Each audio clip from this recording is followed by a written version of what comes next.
Se você também acredita que conhecimento é o seu melhor investimento, você não pode perder o Master Trader Brasil. Além de você ter acesso aos 14 melhores cursos online com os melhores analistas do país, você participará do evento presencial aqui em São Paulo, que é o maior evento de traders já feito no Brasil e da América Latina. Então não perca essa oportunidade. Clique abaixo e se inscreva agora mesmo.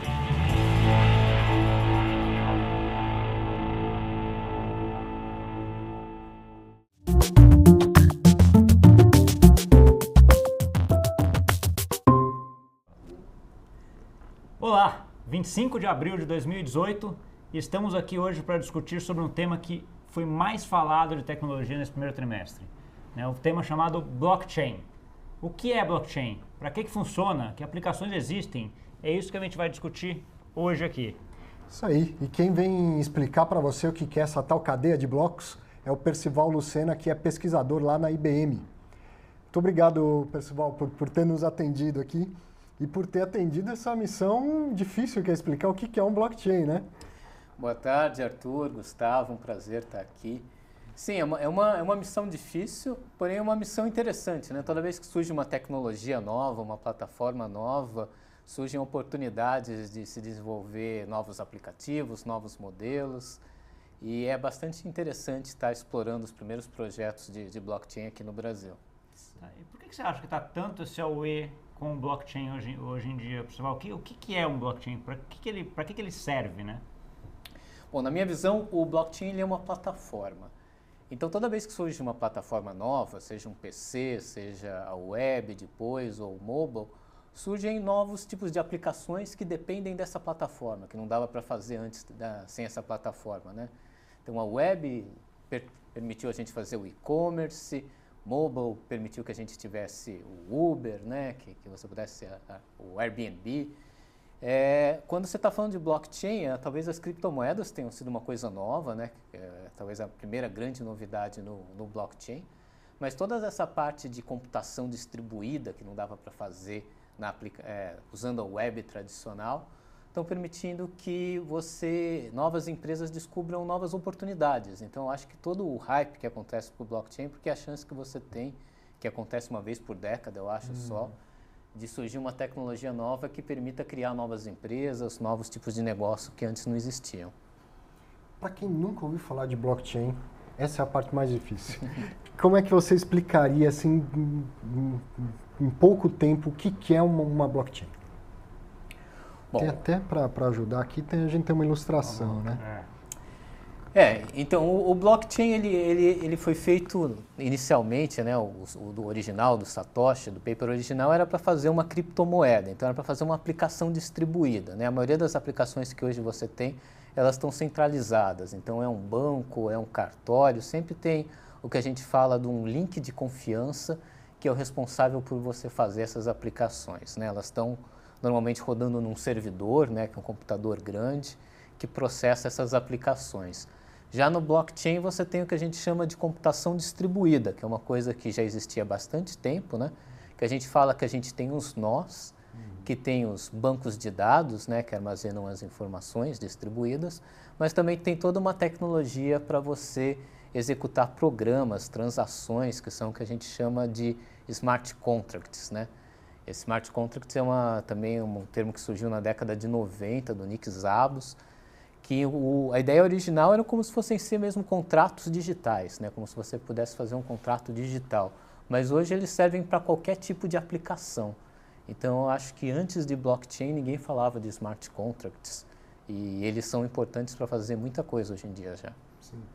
Esse smart contract, tem uma pergunta que até uma pessoa me fez esse dia. Smart contract é realmente smart ou ele é simplesmente uma forma de pegar os contratos e colocar no meio digital? Ele pode ser smart, ele não necessariamente é smart, né? Por exemplo, do Bitcoin ele só serve para transferir os fluxos, né? O que o pessoal chama de UXTO, né? O banco de dados universal lá, que armazena o saldo de cada um de Bitcoin. Mas você pode ter smart contracts que são programas adaptativos, que tenham conexão com mecanismos de IA. De toda forma, eles permitem não ser somente um contrato digital, mas podem fazer qualquer tipo de transação de ativo que existe hoje digitalmente. Ele se torna smart quando de fato ele está lá conectado com inteligência artificial, com a internet das coisas, aí tudo ganha mais inteligência. Né? Essa parte de IoT, Arthur, ela é muito importante por causa que você consegue fazer execução automática, né? Você não precisa ter alguém indo lá digitar a informação do seu contrato. Então, toda vez que você, por exemplo, está no carregamento de produtos perecíveis, então se o freezer lá do caminhão sofreu um problema, naquela hora o próprio dispositivo de IoT já nota que aquela quebra de contrato, aquele contrato já quebrou automaticamente. Então, a parte de IoT, ela permite que você conecte os dispositivos, né, do mundo real, que a gente está cercado de sensor por todo lado, dentro dos blockchains, né, e que consigam fazer com que todas essas regras de negócio executem automaticamente, sem intervenção humana. Voltando ao blockchain de modo mais amplo, só me fala alguma aplicação que você viu recente, assim, que é interessante sobre blockchain, que já tem muitas soluções já ofertadas ao mercado, né? A IBM ela faz parte de um consórcio, né, de uma plataforma open source, que é o Hyperledger, que é mantido pela Linux Foundation.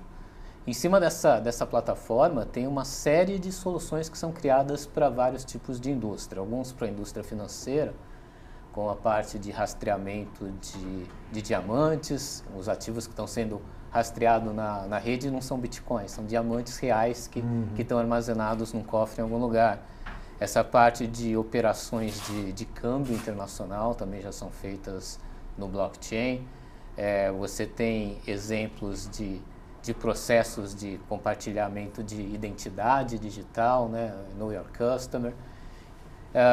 Isso dentro do mundo das finanças, né? Fora do mundo das finanças, logística é muito, muito interessante. A gente tem a Maersk, que é uma empresa que está utilizando o blockchain para rastrear os containers, né? Para diminuir o custo operacional das transações. E como que de fato, onde que o blockchain faz diferença numa operação de logística que talvez seja a maior do mundo, da Maersk, não sei? A diferença acontece no seguinte ponto, né? Então, hoje em dia, as empresas elas já têm os sistemas de informação. Elas têm os ERPs, têm os CRMs, elas já conseguem controlar a informação que elas têm dentro de casa. Mas, tanto no caso da Maersk, quanto no caso de várias outras indústrias, existe relação com o governo, com autoridades sanitárias, com empresas de transporte terrestre, e cada uma delas tem o seu próprio sistema. Como você tem todos esses sistemas, eles não se conversam entre si, eles não têm as mesmas regras de negócio, eles não compartilham os mesmos dados. Então, acontece o que a gente chama de conflito, que você tem uma informação armazenada num sistema, outra informação armazenada num outro sistema, as informações não são as mesmas, né? Por exemplo, você tem uma identidade única, hoje em dia, né? Mas a sua identidade ela está fragmentada em vários sistemas que não necessariamente são coerentes, né? O seu endereço pode estar desatualizado num sistema e pode estar atualizado em outro sistema. E todas essas incoerências que acontecem entre sistemas geram problemas de eficiência, né? De você ter informação errada ou de você não ter, ou daquela transação não estar ocorrendo corretamente, porque informação hoje ela existe em grande quantidade, mas isso não quer dizer que ela esteja disponível para você corretamente no momento certo. Então o blockchain ele serve como uma rede que interliga todos esses nós, todas essas empresas, de forma que elas consigam transacionar de uma maneira segura e com privacidade. Inclusive o governo, o regulador, o fiscalizador, todo mundo tem acesso a uma única rede. Essa seria uma rede permissionada só para esses personagens, correto? Correto. E com isso eu centralizo tudo e agilizo todos os processos. Sim, a rede, quando a gente fala de blockchain, né, existem todos esses tipos de blockchain. Tem blockchain público, que o pessoal já conhece como o blockchain do Bitcoin, o blockchain do Ethereum, que são blockchains públicos, né? E que eles têm um propósito, né? Muitas informações podem estar disponibilizadas publicamente, mas tem a questão de algumas informações privadas, como seu prontuário eletrônico, ou informações internas de empresas sigilosas, que você tem uma rede de blockchain fechada, que é o que a gente chama de um blockchain privado. Então você tem esses nós que rodam dentro de redes privadas e as transações ocorrem dentro dessa rede. Então se você tem uma carteira digital, só você vai ter acesso à sua informação que está armazenada no blockchain. Ela não vai ser acessível pelo seu vizinho ou pela pessoa que esteja bisbilhotando a sua caixa postal. Boa. Quando ele está falando de blockchain, blockchain é uma coisa só para empresa grande? O que você precisa ter para colocar um blockchain? Porque assim, teve muita gente que colocar seu negócio num blockchain, né? Será que é necessário para todo mundo? Teve uma hype muito grande isso. Hoje todo mundo, você viu várias empresas, estou fazendo alguma coisa de blockchain, a ação já subia.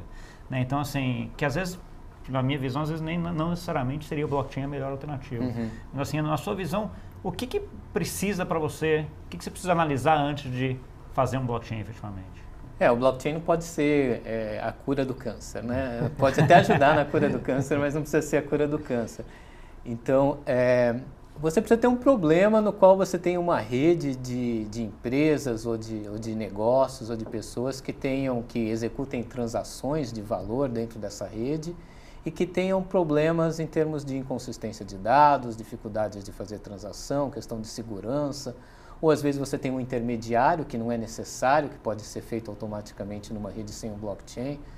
Então, se você tem um desses problemas de uma economia de rede com intermediários ineficientes, talvez seja interessante analisar o seu use case, o seu modelo de negócio, para ver se o blockchain vai ajudar a tornar a sua operação ou mais eficiente, ou mais barata, ou mais rápida. Deixa eu só pedir. Márcio, põe na tela, por favor. O pessoal trouxe um organograma sensacional. Acho que é bem interessante aqui, né? Como é que uma árvore de decisão de usar ou não usar, né? Pode ir falando que o pessoal está vendo lá na tela. Então, tem alguns casos que um banco de dados tradicional, né? Então, se você tem uma informação que você não precisa compartilhar com ninguém, ou se você compartilha só com os seus clientes, um banco de dados tradicional pode resolver esse problema, né? Você, às vezes, quer compartilhar uma informação, mas, na verdade, você não tem problema daquela informação ser pública. Então, às vezes, um blockchain público, como o do Bitcoin, resolve. Aí, às vezes, não. Às vezes, você tem um problema mais complicado. Você quer compartilhar, mas você não confia nos participantes porque você está numa rede com todos os seus concorrentes, né? E, de alguma forma, vocês precisam cooperar. Por exemplo, você vai fazer a carga de um navio de soja e eu vou precisar de vários fornecedores diferentes, esses fornecedores são concorrentes. Então, quando você tem esse caso de ter concorrência, né, de você ter disputas numa rede, talvez um blockchain privado seja a solução. Mas tem que ter algum objetivo de desintermediar ou de ganho que justifique você utilizar o blockchain. Então, o blockchain tem que ser a sua última alternativa. Então, se a tecnologia atual não resolve o meu problema, então talvez eu analise o blockchain resolva. Entendi. Uma outra curiosidade que eu sempre tenho é o seguinte: o blockchain começou com a ideia do Bitcoin lá atrás, né, com aquele paper do Satoshi, né, que ninguém até hoje sabe quem é, né, mas é uma tecnologia que tem aí praticamente 10 anos, né, de descoberta. Não demorou muito para começarem a ver essas iniciativas? E eu já até elencarei uma outra pergunta. Já não está surgindo uma outra que vai ser disruptiva do blockchain? Como é que é a tua visão em relação a isso? O blockchain ele já é um termo guarda-chuva, né? O blockchain ele iniciou realmente com o paper do Satoshi e todas as outras coisas que surgem de lá, embora a gente continue chamando elas de blockchain, elas já são de alguma forma diferentes do blockchain original. O Ethereum, por exemplo, colocou os smart contracts, que é a parte de computação dentro de um blockchain. Então, aquilo continua sendo blockchain. A gente continua chamando de blockchain, mas já é uma segunda geração de blockchain, né? As redes privadas talvez sejam uma terceira geração de blockchain. Então, é que nem internet, né? Foram surgindo várias tecnologias. Quem acompanha a internet vê que o que a gente tem hoje de protocolo, de aplicações, é muito diferente do que a gente tinha lá na década de 90. Mas a gente continua chamando tudo de internet ou web, né? Você vai falar, antigamente o pessoal falava, essa é web 2.0, essa é web 3.0, a gente nem sabe mais, está na web 5.0, que versão da... O pessoal chama de internet, né? Então a tecnologia continua evoluindo, ela não parou no Bitcoin. Tá. Que aplicações a gente tem de blockchain aqui, especialmente aqui falando de Brasil agora? Dá, sei lá, um exemplo de alguma aplicação que você lá na IBM fez aqui no Brasil, ou que você viu no mercado de aplicação do blockchain para resolver algum problema aqui brasileiro? Então, a gente tem alguns exemplos bacanas que a gente fez de projetos aqui no Brasil mesmo, com empresas brasileiras, né? Então, a gente fez um de rastreamento de grãos, da cadeia de rastreamento de grãos, né, que envolve aqui, bastante produtores, armazéns, logísticas, que vem de um problema maior que é o que a gente chama de food safety, né, que é a garantia da qualidade da comida, né? Então, o processo de classificação desses ativos, esses ativos deterioram, né? O café, depois de algum tempo, ele não tem a mesma classificação que ele tinha quando ele sai lá da fazenda. Deixa eu só pedir para a Marcinha, coloca na tela para gente, por favor. Aí, por favor. Só pra então, essa parte aqui de rastreamento de grãos foi um projeto interessante, né? Um projeto que a gente ainda está desenvolvendo com várias empresas, com empresas que fazem comércio de grãos, com armazéns, com produtores, que é basicamente garantir garantir a classificação correta do alimento, do grão, garantir que ele atende os padrões fitossanitários e que o café premium que você está comprando é um café orgânico, que ele realmente não teve nenhum agrotóxico, ou que aquela soja que você está comprando no supermercado é uma soja não transgênica, porque hoje você vai lá no supermercado, aparece lá orgânico, e você não sabe exatamente de onde veio aquilo. Então, dá a segurança que aquele alimento que você está adquirindo realmente tenha toda a cadeia de histórico que ele diz ter, né? Esse foi um case bastante interessante. Nós também trabalhamos um projeto da parte de rastreamento de doações, né? Então, para a filantropia, para o pessoal que quiser contribuir, tem um parceiro que a parte das compras que você faz em e-commerce, né? Você está comprando no e-commerce, eles são destinados, uma porcentagem, você nem tem que pagar, né? Vem da FII, da própria transação, e isso está sendo rastreado no blockchain também. Então, você sabe que aquela compra daquele sapato que você fez, parte dele, você nem teve que colocar o dinheiro no bolso, mas parte dele se transformou numa doação que está ajudando uma ONG em algum lugar específico do Brasil. E até o que a ONG está fazendo é rastreado? Sim, até as ações da ONG, para você poder saber o impacto daquela sua doação. Então, aquela sua doação, ela se tornou um conjunto de árvores que foi plantado numa zona degradada ou numa ação social que foi feita numa creche. Então, o blockchain ele pode ser feito para rastrear qualquer tipo de ativo, desde que o processo seja possível de ser digitalizado, né? Tá. Acho que você falou no exemplo, acho que é crucial para a gente, né, que essa parte de alimentícia, né, de como é que você garante que esse fluxo desse alimento, que aquele alimento que você está aqui na ponta comendo, etc., seja o alimento correto. Um exemplo que eu sempre vejo, assim, quando você vai comprar alguma coisa que é perecível no supermercado, ela tem lá 4, 5 meses para ficar ruim, mas depende de como é que chegou esse processo inteiro, né? Porque se é um negócio refrigerado que passou durante 2 dias fora da refrigeração, é muito antes, né? Então, foi comprometido. E a IoT ajuda a gente nesse processo a capturar esse tipo de informação, né? Informação sobre umidade, sobre temperatura, sobre grãos, todos esses tipos de informações os dispositivos de IoT já oferecem para a gente já consegue incorporar isso via smart contracts em soluções de blockchain, né? entendi. Bom, a gente está quase no finzinho, passa muito rápido sempre, né? Mas queria saber uma coisa de você, o que a gente ainda não sabe do blockchain? Qual que é a próxima aplicação que está para sair do forno? E uma limitação muito grande, principalmente em relação do Bitcoin, é o número de transações. E a gente estava conversando um pouco antes, você falou, já tem, né, redes que conseguem fazer muitas transações, até mais do que o necessário, né? Para onde vai esse mercado? O blockchain está se transformando em uma solução industrial, né? Então, a gente tem um problema da quantidade de transações por segundo que você tem no blockchain do Bitcoin, que é muito baixa, né? Mas as outras soluções de blockchain, elas consomem muito menos energia e elas conseguem você ter uma quantidade de transações muito grandes, né? Então, dentro do projeto Hyperledger, por exemplo, que é um projeto open source da Linux Foundation, que a IBM apoia, a gente consegue ter de 3.500 a 10.000 transações por segundo, gastando um conjunto de eletricidade mínimo para manter uma rede dessa. Então, a partir do momento que a tecnologia se torna mais escalável, ela pode entrar em problemas que demandam um número de transações maiores, né? Então, tem uma série de mercados que acontece um conjunto de transações por segundo muito grande. Então, essas novas redes de blockchain que estão surgindo, elas são mais eficientes, elas são mais rápidas, né? Você tem transação às vezes subsegundo, e elas são mais flexíveis, né? Então, elas são programáveis com ferramentas fáceis, você tem smart contracts que são para programação em linguagem natural. Você mostra um contrato em linguagem natural, o advogado entende que aquele contrato que está lá é o mesmo programa que está rodando no blockchain. Então, tem uma série de inovações que estão surgindo, que já estão em beta, em alfa, que estão permitindo se fazer coisas com blockchain que antes não passavam como aplicação trivial para ninguém. Vem muito pela frente ainda. Tem, a gente imagina que ainda tem vários anos de inovação de blockchain pela frente. Tá ótimo, né? Acho que chegamos ao final, infelizmente. Acho que dava para conversar bastante aqui ainda, né? Acho que tem bastante coisa para a gente discutir. O lado bom é que sempre tem espaço para voltar e falar mais um pouco. Principalmente as coisas aceleram tanto que se você voltar daqui uns meses vai ter muito mais para contar para a gente. Com certeza vamos ter novidades. Obrigado, Gustavo. Obrigado, Arthur. Um prazer estar com vocês hoje à tarde. Percival, Obrigado a você. muito obrigado. Ótimo, mais um feito. Mais um. Até mais. Obrigado e até semana que vem.